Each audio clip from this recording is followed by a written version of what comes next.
Sébastien, co-créateur de Catoglade, et je voulais aujourd'hui vous parler d'une chose qui me semble étrange. J'ai eu cette réflexion dans une église pendant la messe, et j'observais en fait cette église qui était une église, qui est une église de banlieue qui a été construite après 1905. En réalité, elle est plutôt jolie pour une église construite après 1905, parce que quand on voit certaines, on se dit bon, ils n'ont pas eu trop d'inspiration. Et en fait, dans cette église, pendant la messe, on avait un prêtre de notre paroisse qui était là. Et il y avait du monde à cette messe, et tout à coup, je me suis dit, mais c'est très étrange. Je m'imaginais en fait au temps de Jésus, et je me disais, c'est très étrange, on nous parlerait pas comme ça si jamais on devait nous parler pour nous évangéliser. Et en fait, loin de moi l'idée de juger ce prêtre ou juger son homélie, mais son homélie était présentée comme quelque chose de monotone, c'est-à-dire qu'il avait une parole très continue, comme s'il lisait un texte ou une histoire sans vouloir mettre d'intonation, et ça faisait une espèce de chose bizarre. En fait, ça s'adresse pas à nous, on n'a pas envie d'écouter. Et je m'imaginais, et je me disais, tiens, comment on devrait parler aux gens pour les évangéliser? Là, c'est une messe, donc c'est un rituel, ça a lieu tous les dimanches, et les gens vont à la messe, le prêtre fait son homélie, et paf, après c'est terminé. Je dis pas que tous les prêtres ne font pas des bonnes homélies, ou qui en font des mauvaises, c'est pas ça que je dis. Je dis qu'il y a quelque chose qui ne va pas dans l'évangélisation d'aujourd'hui. C'est-à-dire qu'on n'est plus dans la parole aux personnes, on est dans la parole des groupes. Or, quand on prêche, quand on fait de l'évangélisation, on s'adresse à la personne, on s'adresse au cœur, on s'adresse vraiment au cœur de la personne, et non pas à une foule qui serait considérée comme ci ou ça. On parle au cœur. Et je suis étonné de voir qu'aujourd'hui, on parle beaucoup moins au cœur, on parle aux foules. Vous, vous, vous, non. Tu, quand Jésus s'adresse à la... Il ne s'adresse pas à la foule d'ailleurs, je pense. Il s'adresse à chaque fois au cœur des hommes, à l'un, à l'autre. Et par ce témoignage, ça évangélise ceux qui sont autour. Par ce changement du cœur, cette rencontre avec le Christ. Et il y avait autre chose dans cette église, et c'est en lien en fait avec ce que je dis. C'est la résonance de l'église. On a beaucoup d'églises aujourd'hui en France qui ont des systèmes audio, mais lamentables. L'évangélisation, ça ne doit pas se faire dans un lieu où on n'entend pas ce que les gens disent et, où on n'entend pas ce que la prêche dit, ce que l'homélie dit. Or, on est dans des paroisses aujourd'hui où forcément il y a des problèmes d'argent parce que c'est une église qui est de plus en plus pauvre et où il y a de moins en moins de moyens qui sont mis en place pour l'audio. L'audio, c'est quelque chose qui est vraiment capital dans la messe. Si jamais l'audio est mauvais, on n'entend pas ce que les gens disent, on ne comprend pas. On ne comprend pas la parole, on ne comprend pas ce qu'il dit dans les psaumes. C'est vraiment quelque chose de capital. Donc si vous êtes dans une paroisse où vous n'entendez pas ce qui est dit, vous voyez qu'il y a un problème de son évident, eh bien, dites-le à votre curé. Prenez à témoin des personnes qui ressentent la même chose. Allez voir votre curé et dites-lui, on a besoin de comprendre ce qui se passe, on a besoin de changer de système audio. Ce qui se passe aujourd'hui dans les églises, c'est que on n'a pas vraiment des ingénieurs du son qui viennent pour montrer comment on devrait mettre le son. Donc j'ai demandé à quelqu'un qui est spécialiste dans ça, et il m'a dit, regarde, une église c'est grand, ça résonne. Et aujourd'hui, on a des églises où il y a une enceinte à chaque poteau. Ce qui fait qu'on pourrait penser que ça diffuse le son plus proche de chaque fidèle.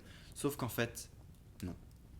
Ce qui se passe, c'est que chaque enceinte émet un son. Voilà, imaginez les ondes qui se répercutent, mais disons qu'il y a 10 enceintes, donc il y a 10 ondes qui se répercutent parmi les murs, ça revient, et puis ça fait quelque chose d'incompréhensible. C'est-à-dire qu'il y a une seconde où on ne comprend pas ce que la personne dit si jamais elle parle pendant cette seconde après avoir parlé. C'est-à-dire que si je dis là, voilà, maintenant je peux parler.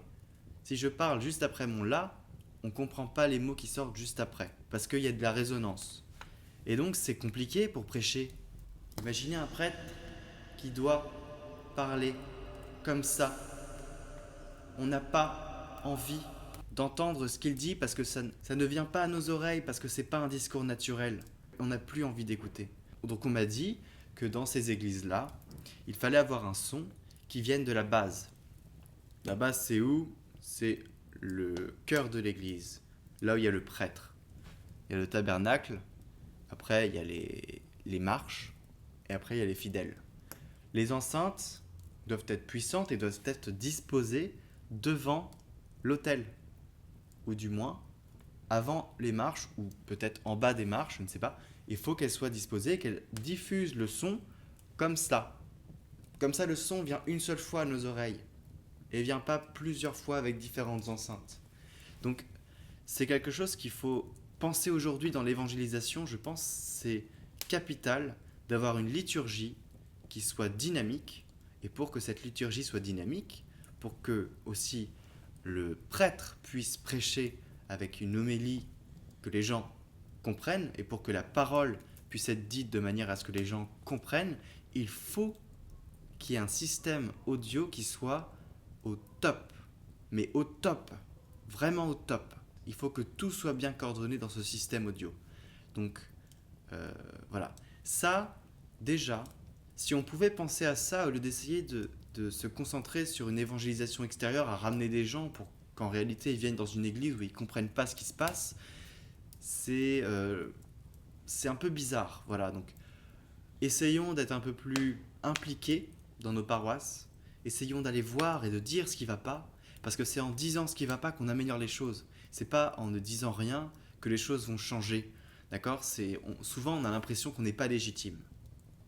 Parce qu'on est dans une société où tout a été organisé de manière à ce que chacun ait une responsabilité dans quelque chose. Et donc, quand on n'a pas cette responsabilité, on ne se sent absolument pas légitime. D'ailleurs, on a du mal à voir, c'est un peu opaque tout ça, on a du mal à voir les personnes qui sont responsables de telle ou telle chose. Dans certaines paroisses, c'est très bien organisé, pas dans toutes, malheureusement. Et on a en fait ce problème-là de légitimité. Mais il faut se dire qu'on est prêtre, prophète et roi. À partir de ce moment-là, on peut se dire qu'on a une légitimité qui est celle que notre parole compte. Voilà. Puisqu'on compte tous aux yeux du Seigneur, notre parole compte. Et quand il y a quelque chose qui ne va pas et que quelqu'un le dit, ça veut dire qu'il y en a au moins 10 autres qui le pensent. Donc vraiment, il ne faut pas avoir peur d'aller voir les prêtres et d'aller voir les paroissiens responsables et de dire, écoutez, moi j'entends rien, ou tel problème, je sais pas, il y a plein d'autres problèmes qui peuvent arriver dans une paroisse. Il faut vraiment tout dire, on doit être en parole de vérité. On doit être bienveillant, mais en parole de vérité. Et donc, je pense que c'est capital aujourd'hui de dire ce qui ne va pas. Voilà, de dire ce que l'on pense, avec bienveillance, mais de le dire. Et parfois, et même souvent, on va se prendre des scuds, des personnes qui vont nous salir, qui vont nous dire qui on est pour juger, regarde plutôt la poutre guidée dans ton œil. On aura forcément de ce genre-là. Mais si on prie et qu'on est en confiance et qu'on a dit au Seigneur, tiens, moi je prie pour ça et je vais essayer de voir ce que je peux faire moi en tant qu'humain. Et bah, le Seigneur il va nous dire, vas-y. D'ailleurs il nous dit, allez-y. Il nous ouvre la porte, il est là, il nous laisse faire. Voilà, il est en confiance avec nous, donc soyons en confiance avec nous-mêmes et avec lui. Et après, on pourra penser qu'on n'a pas cette légitimité, mais ce devoir, en fait. Ce devoir de dire les choses. Et c'est important. Et il faut le faire. Donc vraiment, je pense qu'on a aujourd'hui besoin de gens qui s'engagent, peut-être pas forcément dans un service, mais qui disent les choses. Et pas qu'entre eux. Qui vont voir le prêtre, qui vont voir les paroissiens responsables et qui leur disent. Et si ça marche pas, eh bien on essaie de voir avec les autres qui sont dans cette paroisse. T'as vu ça, il y a quelque chose qui va pas. Ce serait bien parce que en fait, ce qui est important derrière, c'est pas de vous satisfaire. C'est pas ça l'important. L'important, c'est l'évangélisation qu'il y a derrière. C'est-à-dire des gens qui viennent à la messe, qui se rendent même pas compte de ce qui ne va pas, mais qui se disent oh c'est bien, mais sans plus. Faut présenter le Christ. La liturgie, c'est ça. Hein. La beauté de la liturgie, c'est pour l'évangélisation. Et c'est aussi pour... c'est tout un rituel qui est séquencé. D'ailleurs, je vous invite à aller voir sur ce lien qui s'affiche en haut de la vidéo. C'est une formation pour comprendre la liturgie dans l'église et comment se déroule la messe. C'est très intéressant, allez-y. Vous allez apprendre des choses, je pense. Et donc vraiment, il faut avoir confiance en soi, il faut absolument dire les choses dans les paroisses, je le répète encore, mais il faut avoir ce courage de partager notre ressenti. Parce que, et je le répète encore une fois, c'est l'évangélisation qui empathie.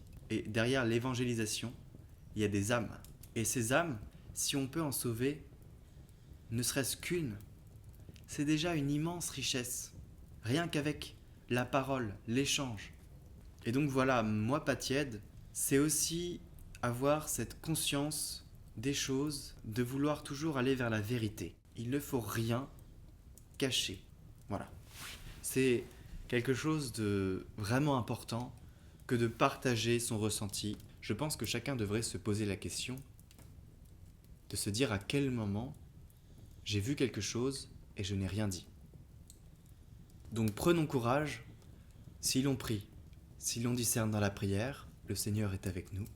Il faut dire les choses, il faut qu'on soit acteur de cette Église, il faut que cette Église puisse évangéliser et sauver le plus d'âmes possible. C'est ça dont il est question, c'est ça notre mission première. Donc il ne faut pas être tiède, il faut vraiment tenir ferme nos engagements de catholiques. Et ces engagements nous demandent de partir en mission. Et la mission, c'est pas forcément quelque chose où on part et puis c'est une période donnée. La mission d'un catholique, c'est tout le temps. Elle est tout le temps à remplir. Voilà, donc merci d'avoir écouté cette vidéo qui était comme une réaction à ce que j'ai vécu et je trouvais important de le partager parce que je trouve qu'aujourd'hui, dans notre église, on a beaucoup de mal à se sentir légitime, à dire des choses et puis, du coup, à sauver des âmes. Parce que, encore une fois, c'est ça dont il est question.